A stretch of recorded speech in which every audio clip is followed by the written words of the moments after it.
Salam Bapak Ibu Saudara terkasih dalam Tuhan. Terima kasih sudah mendukung perkembangan channel ini dengan cara subscribe, komen, dan share. Pada kesempatan kali ini Bapak Ibu Saudara, sahabat Studio Kristen Channel, kita akan menyaksikan kesaksian dari seorang murtadin yang berasal dari Aceh. Dia seorang muslimah, ya. Latar belakangnya dia pernah dipenjarakan karena minum alkohol dan meminum narkoba. Tapi setelah dia masuk penjara, dia dijamah Tuhan, dia disampaikan Injil kepadanya, dan setelah dia percaya Yesus, akhirnya ibu muslimah ini dia menginjili orang-orang yang di penjara. Sungguh sangat luar biasa, ya. Maka dari itu Bapak Ibu Saudara, mari kita juga mengambil bagian dalam pemberitaan Injil ini. Ya, lebih jelasnya Bapak Ibu Saudara, mari kita dengar bagaimana kesaksiannya. Tuhan Yesus memberkati kita. Shalom saudara-saudara terkasih dimanapun berada, selamat malam. Perkenalkan, nama saya Asmayati, saya berasal dari daerah Aceh, ujung Sumatera. Saya berlatar belakang Muslim, itu sudah pasti ya, karena saya berasal dari daerah Aceh. Namun kenapa saat ini saya percaya Tuhan Yesus? Itu memang nggak terpikirkan juga bagi saya, kenapa saya bisa percaya dengan Tuhan Yesus. Kenapa saya katakan demikian? Entah dari mana, entah itu saya bilang mungkin sudah doktrin atau apapun, yang pasti dulu sebelum saya mengenal Tuhan Yesus, saya mengatakan orang Kristen itu orang kafir. Dan saya tahun 2012-11 saya ke Jakarta dengan membawa keempat anak saya berangkat dari Aceh. Nah setelah di Jakarta, saya banyak berteman dengan orang Kristen karena saya juga pedagang ya. Nah jadi saya sering menghina. Saya sering mengatakan kepada mereka, hari gini punya Tuhan gak pakai baju, mikir. Itulah. Mungkin dari situ memang Tuhan, setelah saya tahu firman Tuhan, bukan kamu yang memilih aku, tetapi aku yang memilih kamu, itu benar. Karena tanpa terpikir sedikit pun oleh saya untuk mempercayai dia, Yesus sebagai Tuhan dan Juru Selamat. Namun perjalanan hidup yang gak kita duga, salah pergaulan saya setelah saya dari Aceh ke Jakarta, saya salah bergaul, salah berteman. Nah, sehingga saya jatuh ke dalam narkoba. Jatuh narkoba, saya jadi memakai narkoba, dan saya memang berusaha punya pekerjaan, berbisnis dengan memegang beberapa parkiran di daerah Bekasi, dan saya dengan bekerja sama dengan Organda, dengan segala macam bisnis yang saya lakukan, tapi langkah saya salah, saya memakai narkoba, walaupun saya bukan pemakai narkoba yang aktif. Saya bukan perokok aktif, tapi salah pergaulan, hanya mencoba-cobanya. Tapi persaingan bisnis membawa saya untuk mempunyai persoalan, artinya saya ditangkap polisi, tapi dengan kasus narkoba, tapi saya tidak membawa narkoba. Saya tidak ada BB. Kalau pemeriksaan urin ya, dan memang sudah begitulah. Saya nggak menganggap itu satu masalah, tapi itu jalan untuk saya mengenal Tuhan Yesus. Nah, itulah jalan caranya Tuhan. Karena di telapak tangan Tuhan sudah terukir nama saya. Di dalam genggaman Tuhan sudah ada rencana Tuhan buat saya. Cuman caranya. Nah, cara saya mengenal Tuhan Yesus itu di saat saya berpikir masa depan saya udah nggak ada. Hari-hari saya udah gelap. Namanya penjara itu kan seperti suatu kutukan. Mungkin saya sudah, pikiran saya udah habis. Gimana caranya saya bisa bunuh diri? Paling tidak lari, tapi nggak mungkin. Tapi kabur dari penjara itu hal yang nggak mungkin. Tapi yang saya pikir bagaimana caranya bunuh diri gitu. Saya pikir saya udah bikin malu keluarga. Saya udah, pokoknya yang saya pikir tuh sudahlah gelap. Nggak ada satupun yang bisa saya lihat gitu. Nah, pada saat kejadian itu hari Jumat malam Minggu saya dimasukin sel. Nah, waktu dimasukin sel malam Minggu, ternyata pagi Minggu itu di depan sel saya tuh ada ibadah. Memang ibadahnya kecil, bukan gereja, namanya ada beberapa orang. Ada satu orang di dalam sel itu, saya bertanya, saya lihat dia udah siap-siap, kamu mau kemana? Waktu itu kan takut ya, namanya kita baru masuk ya kita takut. Dia bilang mau ibadah, saya bilang sama dia, boleh ikut nggak? Dia bertanya balik ke saya, emang agamanya apa? Saya jawab Muslim. Boleh ikut nggak? Dia ragu-ragu ya, tapi saya pergi. Nah setelah pergi sama dia, besoknya hari Senin, saya pergi. Aneh ya, kalau orang lain mungkin pergi nggak betah gitu atau nggak enak. Ya udah saya diam aja, saya nggak tahu apa-apa waktu itu, nggak tahu apa-apa. Nah setelah besoknya Senin dia pulang bebas gitu. Saya udah nggak, ya udahlah gitu, nggak pergi lagi. Tapi dia meninggalkan saya satu Alkitab Perjanjian Baru gitu.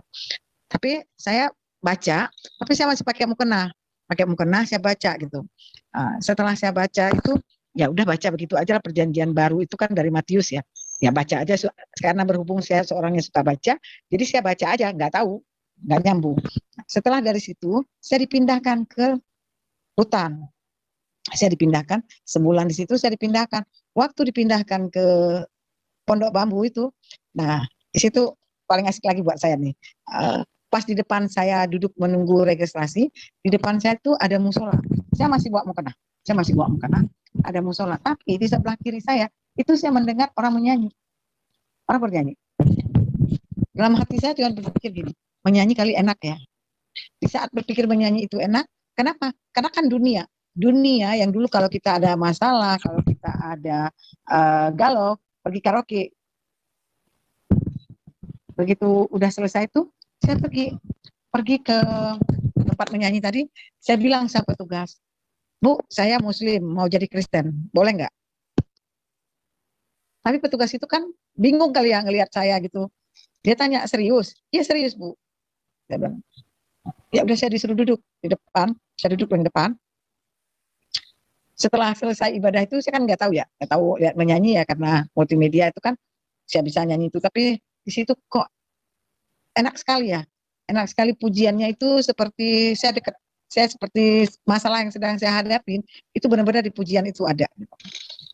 Setelah itu udah selesai gereja, saya diajak berdoa sama ibu petugasnya. Saya nggak tahu tutup mata, kalau berdoa orang Kristen tutup mata. Saya sebelum saya masuk ke gereja itu di penjara, saya belum pernah masuk ke satu ibadah pun. Belum pernah melihat orang Kristen itu berdoa, belum. Yang ada kalau ketemu orang Kristen itu ngelihat atas ke bawah. Kayaknya orang Kristen itu gimana ya di pandangan saya. Kayaknya orang kafir, kayaknya orang yang menjijikkan, kayaknya apa gitu. Nah, mungkin itulah ya.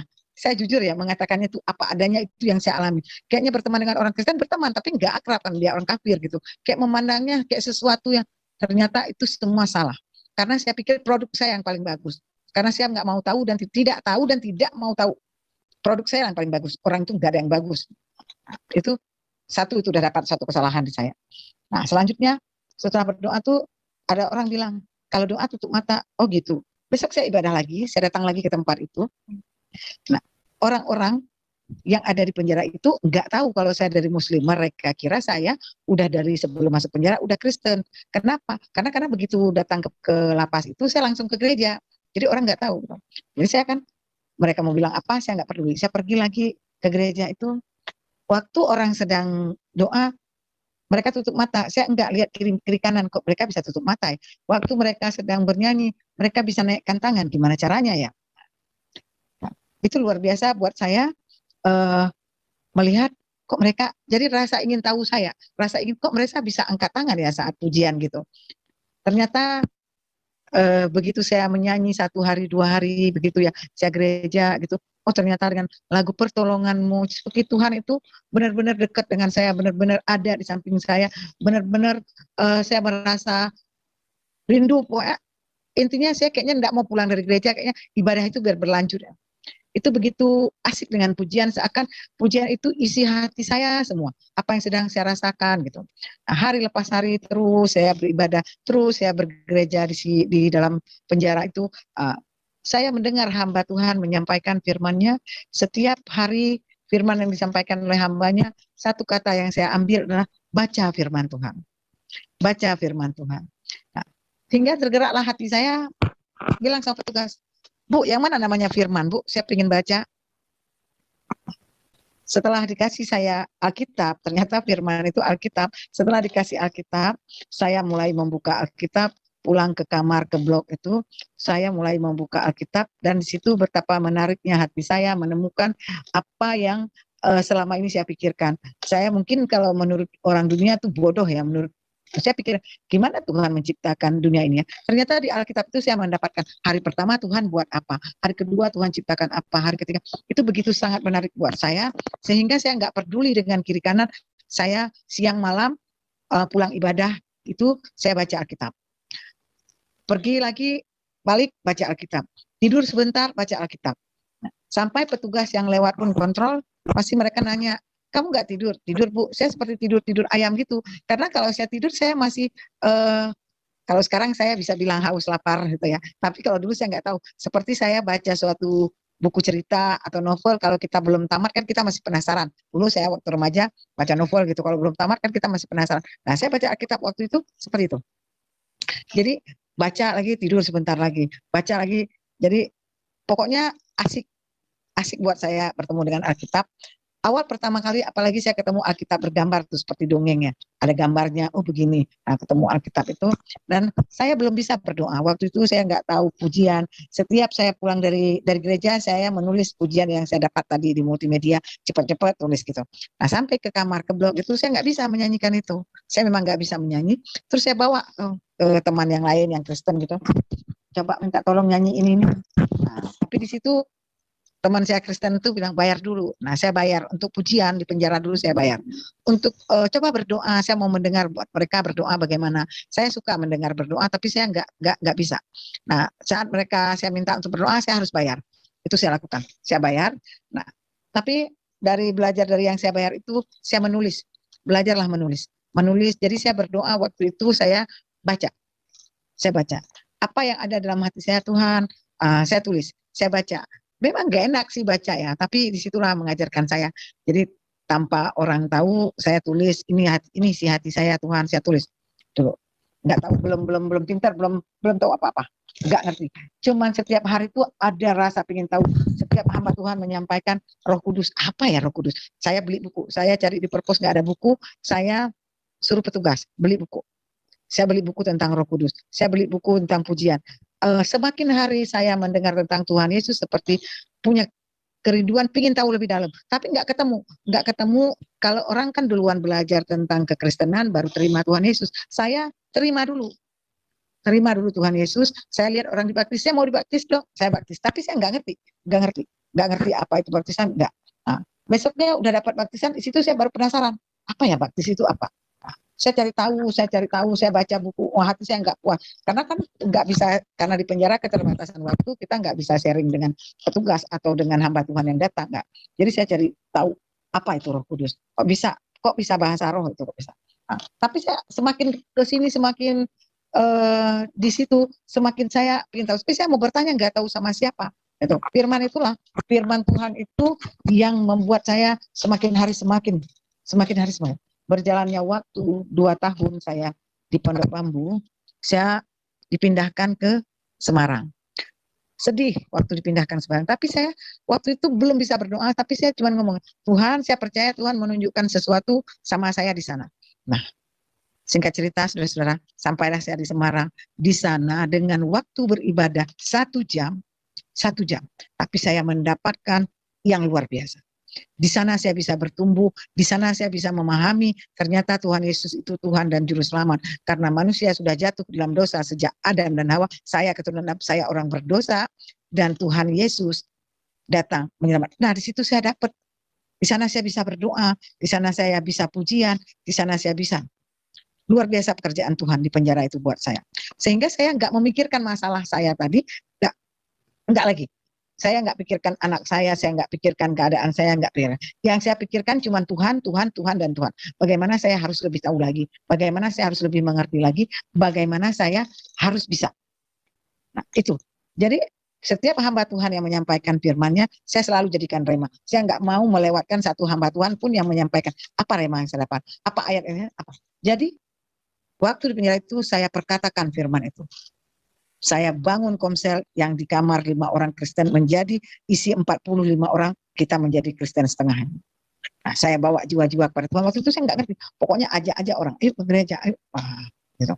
Dahsyat pekerjaan Tuhan dalam hidup saya di penjara, dan saya pun bisa memperkatakan firman Tuhan setiap hari. Sehingga di situ kekuatan demi kekuatan saya dapatkan di penjara. Saya nggak pikirkan apakah saya pulang dari penjara diterima keluarga, apakah saya pulang di penjara akan kemana, itu nggak kepikir.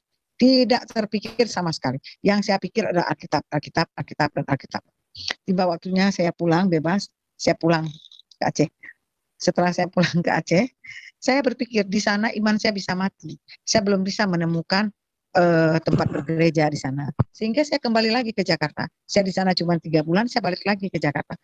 Dan uniknya di Jakarta pun saya nggak berpikir bakal tinggal di mana, bakal makan apa, bakal bagaimana dan bagaimana enggak. Yang saya pikir saya harus bertumbuh di dalam Tuhan. Sehingga saya hidup di jalan, hidup dari gerbong kereta, saya numpang tidur di kereta dari Bekasi ke Bogor hanya numpang buat tidur. Saya nggak ada yang merangkul saya, nggak ada yang saya bisa, tapi saya nggak kecewa sama Tuhan. Saya nggak menyalahkan siapa-siapa, saya nggak kecewa, saya mau berjalan terus bersama Tuhan. Jatuh, iya, pernah kepikir, karena kan manusia saya, apa yang akan saya pakai, apa yang akan saya makan, apa yang akan itu pasti saya mau jatuh lagi, mau melakukan, karena waktu di penjara itu bukan orang udah baik kita menjadi akan lebih baik, tidak, bahkan kita di sana akan mengenal orang-orang yang mungkin di sana tadi kita pemakai akan kenal yang lebih hebat kayak. Nah, kepikir mau jatuh, tapi saat mau jatuh itu saya raih lagi tangan Tuhan, saya raih, Tuhan pegang saya raih, saya pegang lagi tangan Tuhan. Nah, saya nggak memikirkan hinaan, cacian baik dari siapapun, saya tidak pikir. Yang saya pikir itu Tuhan pegang tangan saya, pegang Tuhan tangan saya, pegang erat tanganku Tuhan. Saya selalu setiap waktu di dalam berjalan itu menyusuri hidup saya yang penuh liku-liku, ya memikul salib. Oh, ini namanya memikul. Saya ambil, kalau bahasa saya ambil hikmahnya. Saya ambil hikmah. Oh, begini. Ternyata ikut Tuhan Yesus yang dikatakan orang yang selama ini saya dengar khotbah itu pikul salib. Oh, ini menerima. Nah, saya jalan, Tuhan kalau ini dari Tuhan, saya siap jalanin. Saya jalanin. Saya mau kecewa sama orang, kalau benar kecewa. Tapi saya berkata, Tuhan mengatakan kepada saya, ampun ya. Ampun. Disinilah di dalam Yesus Kristus saya bisa mengampuni orang yang bersalah pada saya. Siapapun itu, baik. Tapi kalau tidak ketemu Tuhan Yesus, mungkin saya masih menyimpan kemarahan. Baik itu buat mantan suami saya, ya siapa sih? Gitu. Tapi di saat saya menemukan firman Tuhan, perintah Tuhan, ampuni. Berapa kali? Malah Tuhan Yesus berkata, ya di Lukas itu, ampunilah mereka karena mereka tidak tahu apa yang mereka perbuat. Sekalipun mereka tahu apa yang mereka lakukan, saya harus belajar mengampuni Tuhan. Nah, dari situ sikap yang firman Tuhan yang saya dapatkan itu saya pegang erat-erat. Jadi setiap ada hal-hal yang menyakitkan saya atau pihak ketiga, yaitu saya suka mengatakan pihak ketiga itu iblis yang membisikkan, oh itu saya selalu berkata, aku ampunin. Jadi belajar di situ, saya merintih berjalan bersama Tuhan, ya hidup dengan kesendirian saya, merindukan keluarga, ya pasti, pasti. Tapi saya terus berkata firman Tuhan, mengajarkan saya, tugas saya adalah berdoa. Mendoakan keluarga saya, anak-anak saya yang belum mengenal Tuhan Yesus. Dan saya selalu berkatakan firman Tuhan, satu orang bertobat, seisi rumah Tuhan selamatkan. Kapan Tuhan selamatkan? Waktunya Tuhan. Saya yang mantan napi, saat ini saya melayani di penjara-penjara.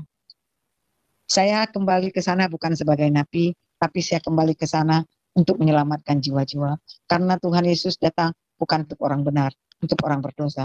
Saya yang pernah berada di penjara, saya tahu pasti di sana banyak anak-anak Tuhan yang haus lapar akan Tuhan dan mereka belum tahu caranya. Mereka belum tahu bagaimana caranya.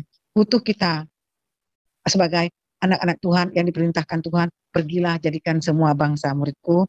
Di situ dari Alkitab itu saya belajar untuk bagaimana saya bisa memberitakan kabar baik di mana saja, kapan waktunya, di mana saja saya berada, kapan saja, di saat kapan saja saya diminta untuk melayani, bahwa oh itu jiwa, saya siap. Saya dalam hidup saya coba setiap bertemu dengan orang, baik itu saya naik kereta, baik itu saya naik Grab, mencoba memperkenalkan Tuhan Yesus. Hidup saya bukan milik saya lagi. Kenapa? Karena waktu saya di sana, masih saya di seberang, masih saya bukan mempercayai Tuhan Yesus, saya diberi kelimpahan. Saya punya ekonomi yang cukup, sehingga saya bisa hidup poya-poya, dengan saya bisa pakai narkoba, tapi saya tidak menemukan damai sejahtera. Di sini, di dalam Yesus Kristus, saya tidak punya apa-apa. Tapi saya punya Tuhan yang begitu saya dahsyat dan luar biasa, sehingga ada damai di hidup saya. Luar biasa. Percaya kepada Tuhan Yesus itu sangat luar biasa buat saya, dan tidak mau menyia-nyiakan waktu yang Tuhan sudah pilih saya, sehingga saya setiap saat mencoba memberitakan tentang Injil keselamatan.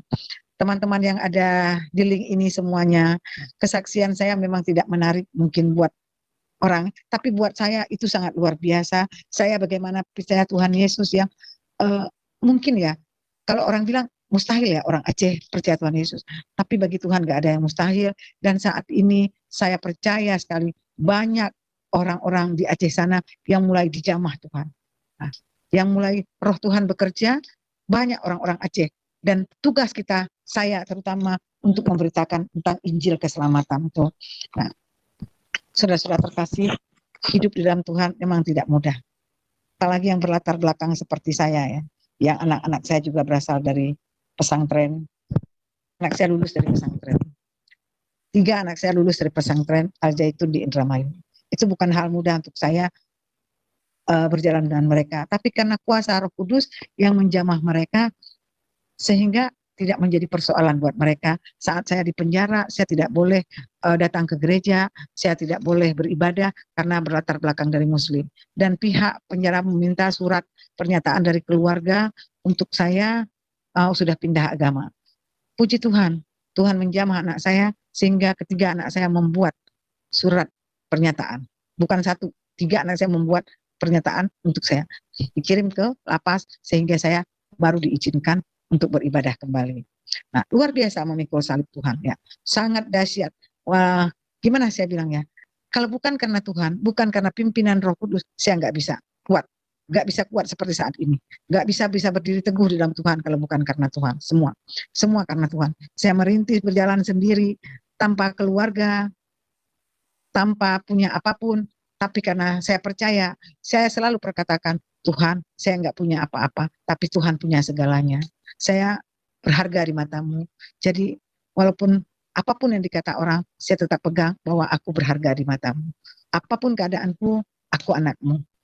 Saya belajar seperti itu. Sampai dengan sekarang, saat ini, saya belajar dan belajar untuk mengandalkan Tuhan dalam hidup saya. Karena apapun ceritanya, saya pikir kita kembalinya kepada Tuhan. Sehebat apapun kita, yang kita cari adalah Tuhan. Alangkah baiknya kalau kita mulai memahami itu. Saya mulai di dalam Kristus inilah saya memahami. Di dalam Kristus saya memahami betapa saya berharga, betapa Tuhan itu nyata. Di dalam Kristus ini saya begitu saya mau katakan nggak punya kata-kata. Tidak ada kata untuk melukiskan apa yang saya rasakan di dalam Kristus. Di dalam Yesus. Saya nggak bilang yang muluk-muluk ya. Karena saya percaya firman Tuhan yang saya baca setiap hari itu saya percaya. Dia nggak pernah meninggalkan aku. Jadi saya berkata, Tuhan, di dalam kesendirian saya, Engkau nggak pernah meninggalkan aku. Engkau menggendongku sampai musuh. Saya selalu firman Tuhan itu yang menjadi doa yang tadinya saya nggak tahu ya, nggak ngerti harus bayar buat doa. Kok sekarang saya bisa ya gitu. Kok saya bisa bahasa roh ya. Yang dulu saya cari tahu apa itu bahasa roh ya. Nah, yang dulu saya ingin tahu kok dia bisa tergantung di kayu salib ya. Nah, sekarang saya tidak pernah ingin berdebat dengan saudara-saudara saya yang belum percaya Yesus. Walaupun mereka berkata, mungkin seperti waktu saya perkatakan buat orang dulu, itu yang akan saya hadapin juga dikatakan orang-orang yang belum mengenal Yesus. Tapi saat mereka mengatakan itu, saya selalu berkata, dalam nama Tuhan Yesus, suatu hari orang ini akan percaya. Sama seperti anak-anak saya juga. Waktu Tuhan pasti akan terjadi buat anak-anak saya untuk percaya Tuhan Yesus. Saya percaya kuasa Tuhan sedang bekerja buat orang-orang yang belum percaya Tuhan. Sekalipun orang-orang yang menantang kadang seperti saya yang mengatakan kafir, apa yang tidak suka itu diperhadapkan. Tapi yang diperhadapkan Tuhan itu luar biasa, membuat paradigma saya berubah. Terima Yesus, terima Tuhan Yesus, membuat paradigma saya berubah. Membuat cara pikir saya, cara pandang, cara bertindak saya, semua berubah. Kalau dulu orang colek sedikit, kenapa kita enggak ya? Tapi sekarang enggak. Orang mau berkata apa aja, itu kembali lagi. Tuhan mengajarkan kita mengampuni, ya itu harus kita lakukan. Caranya mengampuni, berdoa. Saya berdoa, doakan orang itu. Sampai saya lupa berdoa untuk orang itu, sampai saya tidak menyebutkan nama orang itu lagi di dalam doa saya, ternyata itu sudah lepas. Saat pengampunan bisa kita lepaskan, sukacita kita berlimpah. Kita enggak lagi hidup dalam tekanan. Saya tidak hidup lagi di masa lalu saya yang dulu senang dengan dunia ya. Ada uang, ya kita senang-senang, nggak kita pikir apapun. Tapi setelah terima Yesus, itu semua nggak berarti. Semua yang ada itu saya anggap, aduh sungguh sia-sia hidup saya dulu, sungguh nggak berguna. Di dalam Yesus saya mau menggunakan waktu yang ada ini untuk kemuliaan nama Tuhan. Malam ini pun saya diberi kesempatan untuk menyaksikan kasih Tuhan, itu suatu anugerah yang luar biasa. Saya sangat bersyukur, berterima kasih kepada Tuhan. Tuhan masih izinkan saya untuk menyaksikan kemuliaannya lewat hidup saya. Walaupun kondisi saya seperti ini ya, saya pegang firman Tuhan, pencobaan-pencobaan kamu alami, pencobaan biasa tidak melebihi dari kekuatan. Jadi meskipun kerinduan saya untuk kumpul dengan keluarga, untuk bercanda dengan keluarga seperti orang-orang, tapi Tuhan, ini hanya pencobaan biasa. Tuhan akan isi saya kekuatan karena saya pemenang, bahkan saya lebih daripada pemenang. Ini tugas kita semua adalah menjadi saksinya. Selagi masih diberi kesempatan oleh Tuhan, saya akan menyaksikan kasih Tuhan. Saya akan mempraktekkan hidup saya untuk kemuliaan nama Tuhan. Sehingga tanpa saya sadari, ternyata kemarin itu baru 2 hari yang lalu saya berpulang dari Surabaya, Jawa Timur. Saya heran ya dengan pekerjaan Tuhan. Saya nggak bisa, kalau dengan kekuatan saya, dengan uang saya, mungkin saya nggak mampu sampai pergi ke Surabaya, saya nggak mampu sampai bisa ke Jawa Timur itu. Bahkan yang sangat mengejutkan saya tiba-tiba ditunjuk untuk membawakan firman ya. Nah, saya berkata, Pak, yakin saya bisa menyampaikan firman? Serius? Iya. Saya nggak tahu ya dari mana kekuatan itu, tapi saya percaya itu tuntunan dan pimpinan Roh Tuhan ya. Sehingga saya bisa menyampaikan firman Tuhan di ibadah pemuda.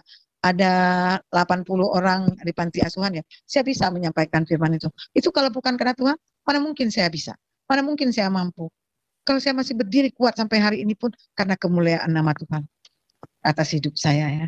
Itulah Tuhan bekerja dengan luar biasa. Kalau saya bilang waktu saya masuk penjara itu ya, sudah berakhir hidup saya. Tapi ternyata Roma 8 ayat 28 itu terjadi. Bahwa Allah turut bekerja dalam segala hal untuk mendatangkan kebaikan. Kalau waktu itu kan saya nggak melihat ada kebaikan di penjara itu. Saya nggak lihat ada sesuatu di penjara itu. Tapi di penjara itu saya bertemu dengan Tuhan Yesus. Di penjara itu Tuhan memperbaiki pikiran saya. Di penjara itu Tuhan menjamah hati saya sehingga saya bisa melepaskan pengampunan terutama kepada suami saya. Kalau bukan karena pekerjaan Tuhan, itu saya sangat memegang bahwa Roma 8 ayat 28 itu sangat saya pegang. Kita tahu sekarang bahwa Allah turut bekerja dalam segala hal untuk mendatangkan kebaikan. Itu. Terkadang manusia kita kan nggak mau sabar ya, nggak mau apa rencana Tuhan. Kalau itu saya terutama ya, saya mau katakan, saat saya buka hati saya buat Tuhan, Tuhan masuk dalam hidup saya. Dan saya ingat, saya berkata, Tuhan Yesus masuklah dalam hatiku, tinggallah di dalam hatiku. Nah, disitulah saya merasakan perubahan demi perubahan di dalam hidup saya. Saya bisa mengatakan, Tuhan aku mau mengampuni. Tuhan saya mau mengampuni. Saya luar biasa. Roma 8 ayat 28 itu selalu saya sekarang melayani ke penjara-penjara, saya selalu mengatakan, ayo buka hati. Tuhan nggak bisa kerja sendiri tanpa kerjasama dengan kita. Kita buka hati, Tuhan masuk mengubahkan. Kalau kita tutup rapat-rapat hati saya, tidak mau menerima Yesus, entah hidup saya bagaimana. Entah apa yang terjadi dengan hidup saya. Tapi begitu saya terima Tuhan Yesus, sukacita saya terima. Walaupun tempat penjara, sukacita. Walaupun di penjara itu makan nasinya nasi yang disiapkan itu namanya nasi cadong, tapi saat saya berdoa, nasi yang saya makan penuh dengan sukacita, serasa makan nasi padang. Ya, sukacita sekali saya menerima Tuhan Yesus. Saya hari-hari melayani di penjara, hidup saya dengan kesendirian saya, tapi karena Tuhan Yesus selalu bersama dengan saya, apapun kondisi, saya tetap mengatakan, sekali Yesus, tetap Tuhan Yesus. Saya pegang firman-Nya, saya tetap berjalan bersama Dia, Allah yang hidup, Allah yang selalu menyertai setiap kita anak-anaknya. Kesaksian saya, beginilah cara hidup saya dengan Tuhan Yesus, saudara-saudara. Saya tidak memiliki suatu pekerjaan yang bisa saya andalkan, tapi saya selalu mengandalkan Tuhan, sehingga Tuhan kasih saya pekerjaan setiap hari. Setiap hari saya jalan mencari orang-orang, jiwa-jiwa yang bisa saya bawa ke Tuhan Yesus, baik itu di stasiun, baik itu di pemulung, baik itu di anak jalanan, dimanapun yang Tuhan tempatkan saya, Tuhan punya rencana atas saya, dan saya percaya Tuhan memperlengkapi saya, seperti saya bersaksi malam ini, kami tidak kenal, tapi Tuhan memperkenalkan saya dengan Pak Franky. Saya percaya Tuhan punya rencana buat atas kita semuanya. Kesaksian saya rasa cukup demikian. Saya mohon maaf jika ada salah kata, salah ucapan, menempatkan kalimat yang kurang baik. Buat semuanya, saya berterima kasih diberikan kesempatan untuk menyaksikan kasih Tuhan di Miracle TV ini. Terima kasih, Tuhan Yesus memberkati. Tuhan Yesus memberkati ya. Luar biasa kesaksiannya Ibu ya. Baik, tidak ada salahnya kita kasih applause dong ya. Karena kita harus bersuka cita atas segala sesuatu yang memuliakan nama Tuhan. Ya, saya lagi berpikir-pikir ini. Ketika Ibu sekarang ini ya, Ibu boleh tahu usianya berapa sekarang? Sudah 53, Pak. Berapa Bu? 53. 53 tahun Bu ya. Nah, saya tadi berpikir-pikir, andai kata Ibu masih muda ya, mungkin dapat dikatakan umurnya 30-an ya, betapa semangatnya Ibu dalam menginjil ya. Luar biasa, sampai sekarang ini Ibu tidak ada pekerjaan, yang Ibu lakukan adalah memberitakan kabar baik kepada mereka, baik ada di pemulung-pemulung, di transportasi umum, bahkan Ibu keluar masuk penjara ya. Sudah berapa kali Ibu masuk penjara? Kalau keluar masuk, kalau sebagai napi cuma sekali, tapi kalau betul. keluar masuk untuk melayani berulang-ulang kali. Haleluya, itu yang saya maksudkan Bu ya. Sekali masuk sebagai napi, Ibu melakukan sesuatu hilaf ya. Tetapi ketika Ibu masuk berkali-kali ke dalam penjara untuk membawa kabar sukacita, ingin membawa jiwa-jiwa baru, lain rasanya Bu ya. Mungkin pertama kali Ibu datang dengan ketakutan, tapi sekarang Ibu keluar masuk penjara itu dengan sukacita ya. Karena Ibu membawa kabar baik. Luar biasa penyertaan Tuhan di dalam kehidupan Ibu ya. Berarti sampai sekarang ini Bu ya, tetap melayani juga ya Bu ya? Tetap melayani. Walaupun sekarang kita karena online jadi cuman via Zoom doang Pak ya. Iya. Tapi kalau sebentar lagi kita doakan sama-sama supaya boleh lagi untuk seperti dulu kita masuk lebih gimana ya, kalau bicara pas itu lebih afdol kita masuk karena bertemu langsung kan. Jadi kita bisa menguatkan mereka secara langsung. Iya. Chemistry-nya kita bisa ada lebih berekspresi Bu ya kalau ketemu langsung, bisa sharing dengan mereka. Tetapi rencana Tuhan dan rancangan Tuhan baik ya, kita menunggu waktunya saja. Dan saya tadi juga kagum ya, ketiga anak Ibu yang lulusan dari pesantren, betul Bu ya, mau menerima Ibu dan membantu membuatkan surat ya. Itu yang luar biasa. Kalau bukan luar biasa. Hanya Tuhan Bu yang bisa melakukan itu, mengetuk pintu hati seseorang sekeras apapun. Coba kalau manusia, belum tentu. Dan saya terkagum-kagum setiap kali saya mendengar kesaksian bahwa dulu memang hidup saya bukan berarti kekurangan, berkecukupan, ekonomi, tetapi saya tidak merasa damai sejahtera. Sekarang, saya merasakan damai sejahtera walaupun hidupnya pas ya, pas-pasan gitu. Atau apa yang dibutuhkan di saat itu Tuhan siapkan. Berarti luar biasa ya, harga damai sejahtera dan sukacita itu sangat-sangat mahal, luar biasa, melebihi dari kekayaan materi. Nah, ini berbahagialah orang-orang yang sudah merasakan atau teman-teman yang sudah mengalami Tuhan, percaya kepada Tuhan Yesus dari kecil, dari lahir. Betapa kita dinina bobokan ya, luar biasa ya. Ketika kita mendengar kesaksian dari sahabat-sahabat Miracle ini yang bersaksi, wow, luar biasa. Harusnya ini menjadi pemicu, trigger agar supaya iman kita, kasih kita kepada Tuhan lebih besar. Wow, luar biasa Bu. Iya, saya asik mendengarkan kesaksian yang luar biasa. Iya, amin Pak ya, terpancar dari raut wajah Bapak ya, berseri-seri mendengar sukacita. Iya, kita juga bersukacita, dikuatkan Pak. Silakan Pak. Iya, jadi ya menurut saya memang setiap orang dipanggil dengan caranya yang khusus ya. Kalau Ibu harus masuk penjara dulu, itu merupakan hal yang luar biasa menurut saya. Orang di penjara kok malah bisa percaya Yesus, itu kan ya aneh juga gitu. Biasanya orang yang menderita kan lebih banyak mengeluhnya ya, banyak dia menyesali diri, menyalahkan orang lain. Ya, perubahan hidup yang dibuat Tuhan itu memang saya hanya bisa katakan luar biasa Pak Franky, gitu aja. Terima kasih kesaksiannya Bu, selamat melayani, Tuhan memberkati pelayanan Ibu. Terima kasih Pak. Baik, terima kasih. Silakan Bu kalau mau tambahkan. Saya juga unik Pak, kalau dipikir-pikir kenapa ya begitu masuk langsung ke situ gitu. Nggak ada selang waktunya gitu, nggak ada orang cerita. Saya juga Pak ya, secara pribadi saya juga heran katanya, kok bisa saya ya gitu.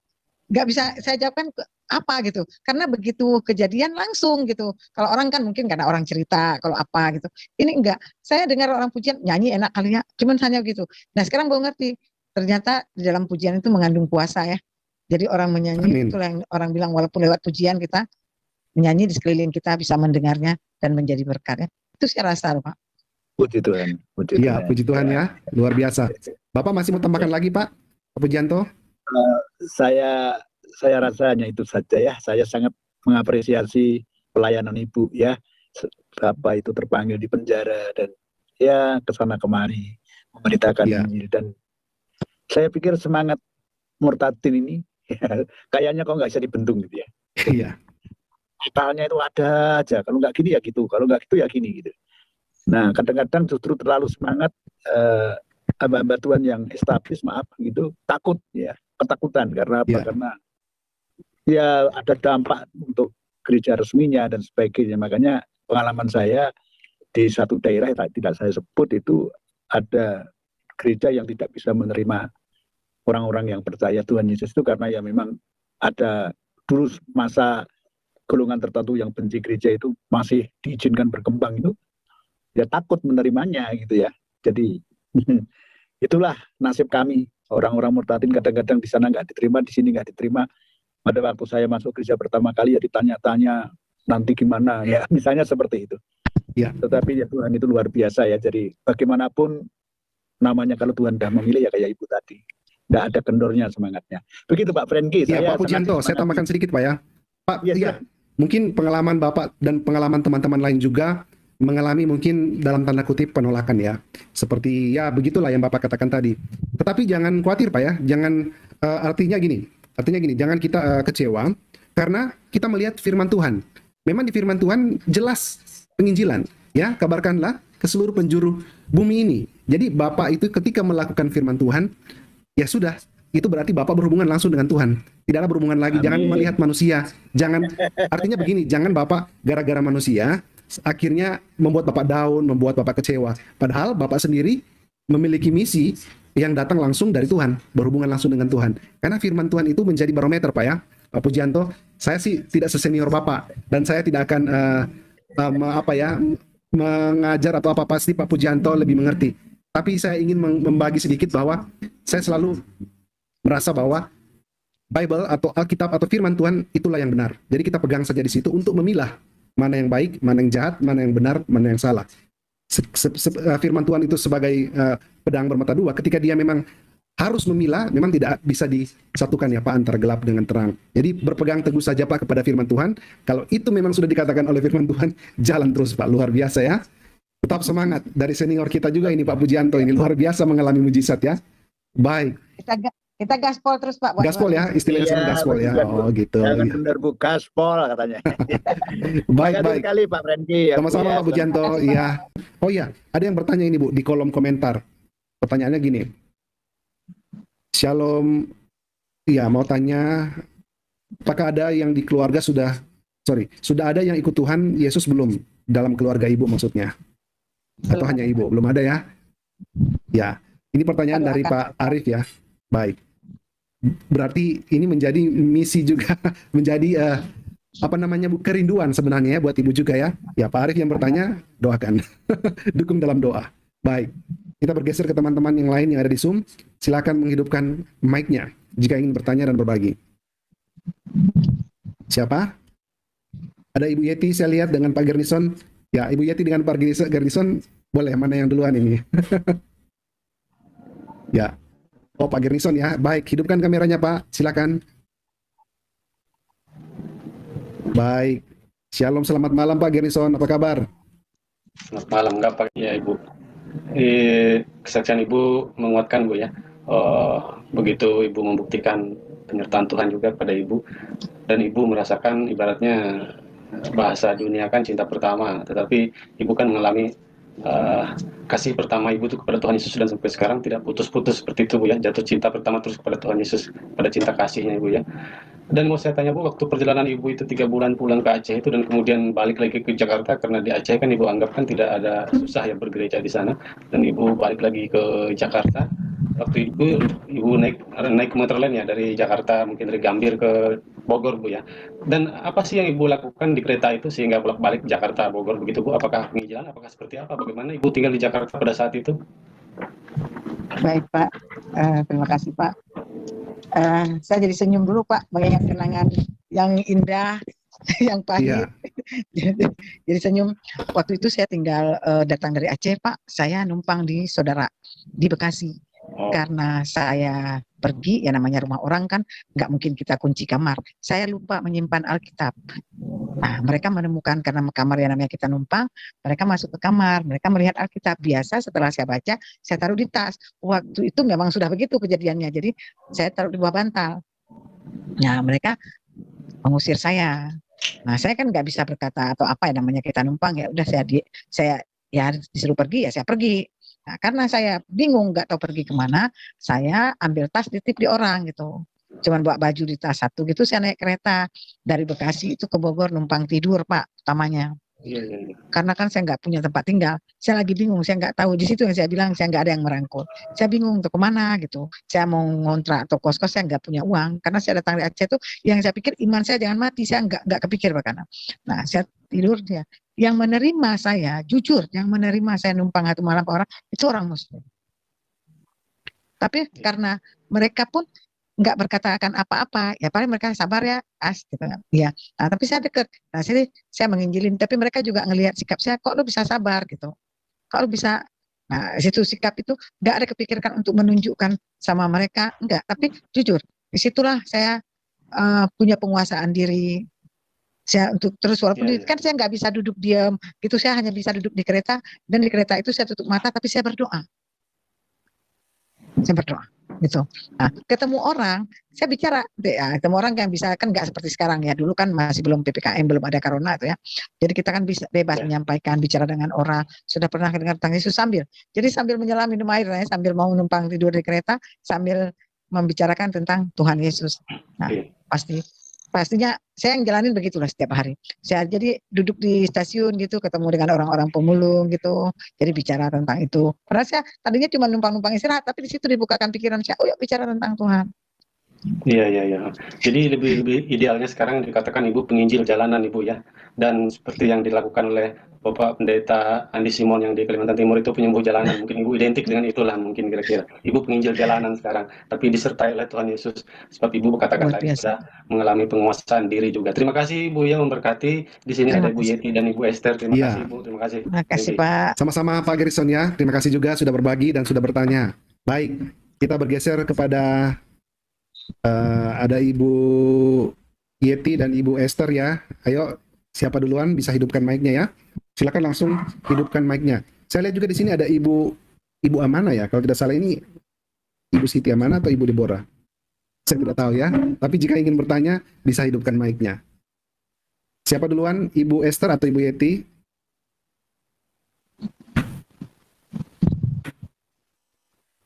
Ya, Ibu Yeti dulu ya.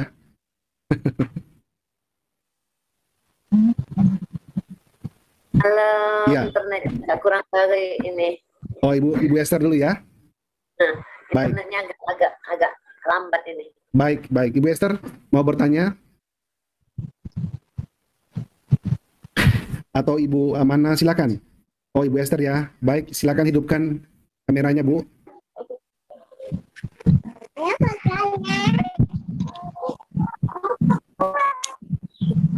Ya, silakan Ibu Esther. Pak. Ya, shalom, selamat malam. Aduh, Apa kabar? selamat malam Pak. Saya enggak, ya puji Tuhan sehat Pak. Aduh, hujan lebat di sini Pak. Hujan lebat ya? Wah, iya.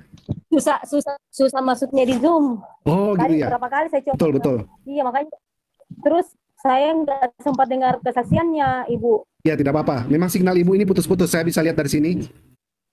Iya. Nggak apa-apa Ibu, karena putus-putus ya signalnya. Baik. Sahabat yang lain masih mau bertanya? Karena kalau tidak, kita akan tutup Iya, sesi yang kita pada lain. malam hari ini. Ya, kita akan tutup kesaksian pada malam hari ini dari Ibu Asmayati. Dan saya yakin dan percaya sahabat-sahabat mereka yang menonton malam hari ini benar-benar dikuatkan. Ya, dan dibagi videonya jangan lupa supaya bisa menjangkau jiwa-jiwa baru dan bisa menjadi berkat bagi banyak orang. Ya, berarti saat ini Ibu Asmayati tinggal sendiri ya? Iya Pak. Wah, Ibu ini luar biasa ya. Tetap apa namanya Bu, fighting spiritnya ya. Ibu ini masih semangat walaupun hidup sendiri, tetapi Ibu masih mau menjalani pelayanan yang berada di luar ya. Luar biasa ya. Ya, sahabat-sahabat miracle tentunya yang rindu ingin menopang atau ingin memberkati Ibu Asmayati yang adalah seorang diri sekarang ini melayani, bisa ya. saya sudah siapkan nomor rekening atau nomor saluran berkat dari Ibu. Sahabat-sahabat bisa melihat di bawah video, ya, di bawah video baik di Facebook maupun YouTube, agar supaya kita juga bisa mendukung menjadi saluran berkat bagi mereka yang menginjil. Karena memang tidak semua orang bisa menginjil, ya. Artinya begini, Ibu Asmayati memilih untuk penginjilan masuk keluar penjara, ya, atau kepada pemulung-mulung di jalanan, ya. Nah, kita mungkin tidak bisa melakukan hal itu, tetapi mungkin kita bisa membantu Ibu, ya. Kita bisa memberikan dukungan kepada Ibu. Bisa, silakan lewat nomor rekening yang kami sudah siapkan. Ya, puji Tuhan, ya, Ibu Asmayati, pada malam hari ini kami merasa sangat dikuatkan. Dan doa tutup, saya mau tanya kepada Ibu. Oh ya, signalnya masih putus-putus, ya, Ibu Esther. Saya akan berdoa untuk doa tutup, Bu, ya, agar supaya Bapak Ibu Saudara, sangat luar biasa kesaksian dari seorang Murtadin ini. Dia dari Aceh dan dia pernah dipenjarakan, tapi luar biasanya setelah dia percaya kepada Tuhan Yesus, dia melayani di penjara, bahkan menyampaikan Injil kebenaran itu kepada orang-orang yang belum mengenal Kristus. Wow, sungguh sangat luar biasa. Maka dari itu Bapak Ibu Saudara, kita juga sebagai orang percaya yang kepada Tuhan Yesus, marilah kita juga bersaksi, memberitakan kabar kebaikan, kabar keselamatan itu kepada orang-orang di sekeliling kita. Marilah kita mengambil bagian dalam pemberitaan Injil itu. Karena Yesus berkata, pergilah dan jadikanlah semua bangsa menjadi pengikutku. Maka dari itu, yang memberitakan kabar baik itu adalah kita yang sudah percaya kepada Tuhan Yesus. Ya, mungkin itu saja yang bisa saya sampaikan. Tuhan Yesus memberkati kita.